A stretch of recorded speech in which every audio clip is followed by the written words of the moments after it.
मैं आपको चैलेंज कर रहा हूं, अगर आप में मर्दानगी है तो मुझ पर केस बुक करिए।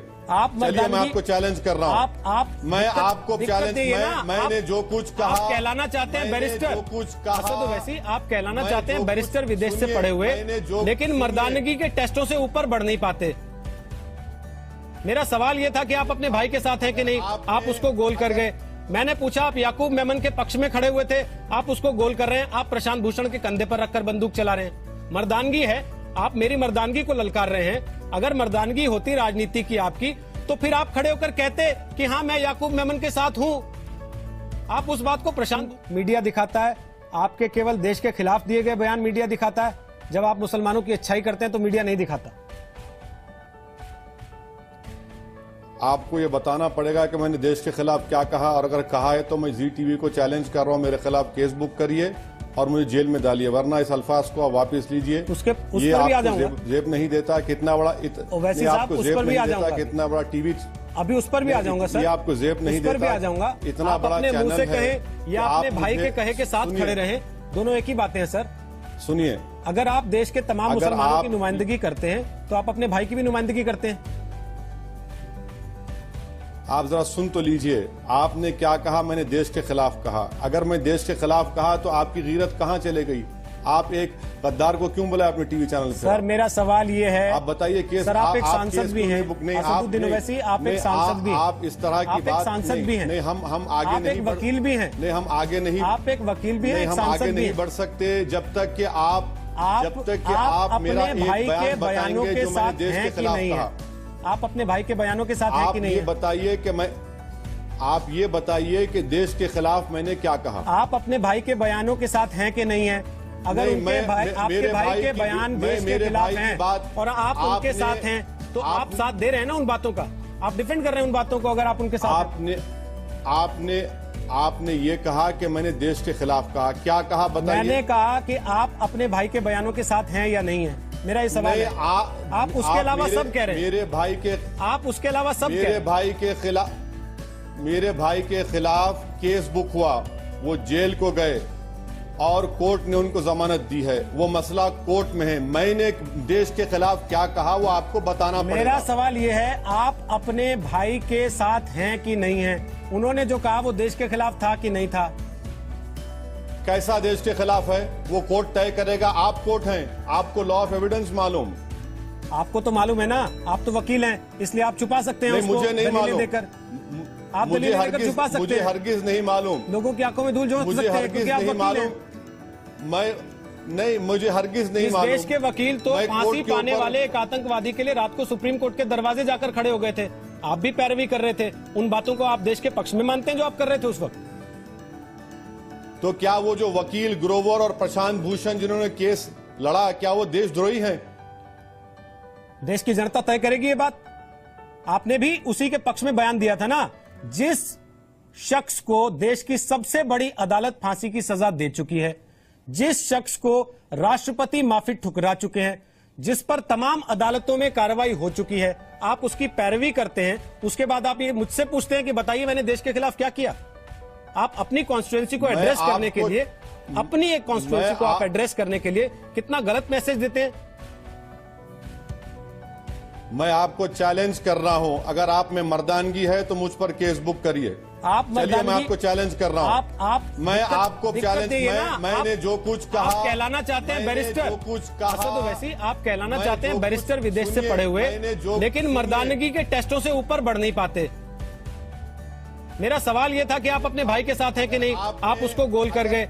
मैंने पूछा, आप याकूब मेमन के पक्ष में खड़े हुए थे, आप उसको गोल कर रहे हैं, आप प्रशांत भूषण के कंधे पर रखकर बंदूक चला रहे हैं। मर्दानगी है, आप मेरी मर्दानगी को ललकार रहे हैं। अगर मर्दानगी होती राजनीति की आपकी, तो फिर आप खड़े होकर कहते कि हाँ मैं याकूब मेमन के साथ हूं। आप उस बात को प्रशांत भूषण के कंधे रखकर बंदूक चला रहे हैं। आपने देखा कितने सुप्रीम कोर्ट के रिटायर्ड जजेस ने और हाई कोर्ट के जजेस ने लेटर लिखा था उसके बारे में? मैंने तो सबको सवाल किया सर, जानते हैं। और हाँ, मैंने हर उस व्यक्ति को सवाल किया जिन्होंने वो चिट्ठी लिखी। देखिए, आप बोलने नहीं दे रहे तो बुलाते क्यों है मुझे? बोलिए। या तो आप ही अपनी रट लगाइए, बोलिए ना, बोलिए, कमेंट्री दीजिए, हम बैठ के सुनेंगे। पूरा बोलिए। या तो एक सवाल करिए, बोलने का मौका दीजिए, असद या ओवैसी नहीं तो पूरा फिर आप बोलिए। अपने हाई मॉरल ग्राउंड लीजिए। पूरा बोलिए। आपकी कोई कॉन्स्टिट्यूंसी होगी जिसको आप एड्रेस करना चाहते हैं, पूरा मुझे बोलिए। नहीं मालूम मैं चुनाव नहीं कौन सी लड़ता सर, constituency को address आप करना लड़ते चाह रहे हैं, आप। पूरा बोल लीजिए। नहीं, क्या बोले? जिसके लिए आप मुझसे इजाजत मांग रहे थे कि आप मुझे पूरा बोलने नहीं दे रहे, आप बोल लीजिए ना पूरा आपने। नहीं, मैं इजाजत आपसे नहीं मांग रहा हूं, आपने मुझे फोन करके बुलाया है, मैंने नहीं वो कहा कि मुझे बुलाओ। मैं वापस सवाल पर आ जाऊं। मैंने याकूब मेमन के बारे में जो कहा, सुन लीजिए, मैंने जो याकूब मेमन के बारे में कहा, जब तक जिंदा रहूंगा उस पर कायम रहूंगा। और मैं फिर से चैलेंज कर रहा हूं, अगर मैंने गलत कहा है तो जाइए, कानून को इस्तेमाल करिए, मुझ पर केस बुक करिए, अगर हो सके तो फांसी पे चढ़ा दीजिए, बहुत अच्छा है। आप ये कहते हैं कि आप मुसलमानों को मुख्य धारा में लाना चाहते हैं, इसलिए आपकी राजनीतिक पार्टी बिहार में जाकर मैदान में चुनाव लड़ेगी, क्योंकि सीमांचल के मुसलमानों को तमाम राजनीतिक पार्टियों ने आज तक नजरअंदाज किया। ठीक बात है, यही कहा ना आपने? गलत गलत गलत। सही कीजिए इसको। गलत कहा आपने, इसको सही कीजिए। गलत कहा आपने, अपना होमवर्क करके इसको सही कीजिए ना सर, मैं तो आपको साथ लेके बैठा हूँ, उसी होमवर्क के लिए आपको साथ लेके बैठा हूँ, उसको सही कर लीजिए अगर गलत है। सीमांचल में क्या सिर्फ मुसलमान रहते हैं? सीमांचल में हिंदू भाई नहीं रहते, सीमांचल में दलित नहीं रहता, सीमांचल में पसमानदा आवाम नहीं रहती। हम सीमांचल के इंसाफ और डेवलपमेंट की बात कर रहे हैं, इसमें कहां से आप ला रहे हैं सब बातें? ये आप सीमांचल के हिंदुओं के लिए भी जा रहे हैं राजनीति के मैदान में, और उन हिंदुओं के भगवान की मां को आपके भाई गाली देते हैं। कोर्ट ये फैसला करेगा, और मुझे पूरा यकीन है जिस तरह वरुण गांधी से कोर्ट ने इंसाफ किया, इस मामले में भी कोर्ट इंसाफ करेगा। तो कोर्ट के हक को आप मत ले लीजिए। गाली तो गाली आप होती है ना एक सर। टीवी के एंकर हैं, गाली आपको तो गाली कानून होती नहीं है ना। मालूम। आप एक टीवी के गाली तो गाली होती है ना। असदुद्दीन ओवैसी, मैं इस देश का एक नागरिक भी हूँ।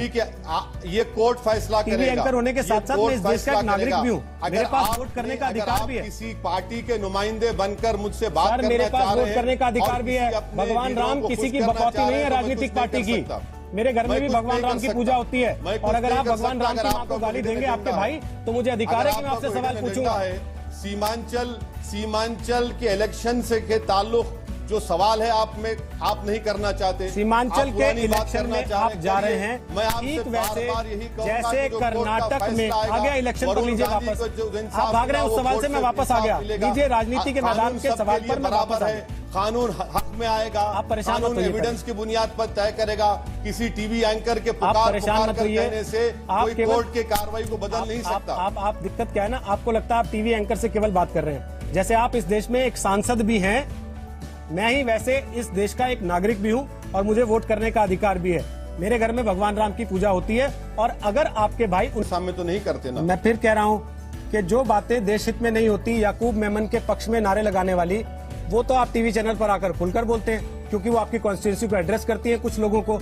लेकिन जहां मैं आपसे चुनाव के मुतालिक सवाल पूछता हूं, तो आप ये कह रहे हैं कि साहब पार्टी का फैसला है, पार्टी की बातें हम टीवी पर नहीं बताएंगे। ये दोगलापन क्यों है? आरटीआई एप्लीकेशन आप नहीं डाल सकते पार्टी की कार्रवाई के लिए? डाल सकते आरटीआई एप्लीकेशन आप? सर, आरटीआई की जरूरत क्या है? आप मेरे साथ बैठे हैं, पूरा देश आपको सुन रहा है। बीजेपी के पार्लियामेंट्री मीटिंग या आरएसएस की मीटिंग में क्या हुआ आप बोल सकते हैं क्या? बिल्कुल बताते हैं, पूछते भी हैं और बताते भी हैं, पूछते भी हैं और बताते भी हैं, और आप भी घर बैठकर टीवी पर देखते हैं। जिनसे हमदर्दी होगी, जिनके सजन होंगे। जबकि मेरी जानकारी के मुताबिक आप डेक्कन मेडिकल कॉलेज जो चलाते हैं, वो माइनॉरिटी के लिए खास तौर पर बनाया गया, और आरोप ये है, मेरे मुस्लिम दोस्त ये कहते हैं कि 75 लाख से 1 करोड़ रुपए तक की डोनेशन ले ली जाती है मेडिकल कॉलेज में दाखिले के लिए आज की तारीख में। तो ये कैसा मुसलमानों का भला कर रहे हैं आप? एक काम करते हैं, मैं आपको मेरे टिकट पर बुलाता हूं हैदराबाद, आप आ जाइए कभी कॉलेज को, मैं आपको छोड़ देता हूं, मैं चले जाता हूं, मालूम कर लीजिए, आके देख लीजिए कॉलेज, द हॉस्पिटल देख लीजिए, उसके बाद आप फैसला करिए, आप सजा सुना दीजिए। आप जिनका इल्जाम लगा रहे हैं, आप कभी हैदराबाद आइए, मैं आपको दावत देता हूं। ये इल्जामात तो लगते रहेंगे, मगर शायद जब आप अपनी आंखों से देख लेंगे कोई चीज, तो इन इल्जामात की आपको अहमियत या उनकी सच्चाई आपको मालूम हो जाएगी। अगर ऐसा नहीं है तो आप ही के बहुत से फॉलो करने वाले लोग, आप ही के वोट बैंक कहे जाने वाले लोग इस तरह की शिकायतें क्यों करते हैं और इस तरह के आरोप क्यों लगाते हैं? देखिए, डेमोक्रेसी में ये जरूरी नहीं है कि हर कोई मेरी तायीद करे। डेमोक्रेसी में जरूरी नहीं है कि सब कोई मेरी बात को हाँ में हाँ मिलाए। डेमोक्रेसी में इजाजत है, कोई मुझ पर तनकीद करेगा, हो सकता है उनको पसंद नहीं आता हूं मैं, तो ठीक है, कोई बात नहीं है। लेकिन आपके पिताजी थे, वो जानते थे कि हिंदुस्तान सेकुलर स्टेट है, मुस्लिम लीग का उन्होंने हाल भी देख लिया था, इसलिए शायद उन्होंने कभी कोशिश नहीं की कि वो हैदराबाद से बाहर लेकर जाएं राजनीति को, अपनी राजनीति को। आप क्या उस चीज को जो अधूरी छूट गई थी आगे ले जाना चाहते हैं, बड़ा करना चाहते हैं? कोई भी पॉलिटिकल पार्टी का एक्सपेंशन एक नेचुरल प्रोसेस है, उसमें किसी को परेशान होने की जरूरत नहीं है। हम नागा से एग्रीमेंट करते हैं, उनसे कह रहे हैं कि मेन स्ट्रीम में आ जाओ, चल की आवाम के लिए आवाज उठाने के लिए इलेक्शन में हिस्सा लेता हूं डेमोक्रेटिक प्रोसेस में, तो सबको परेशानी शुरू हो जाती है।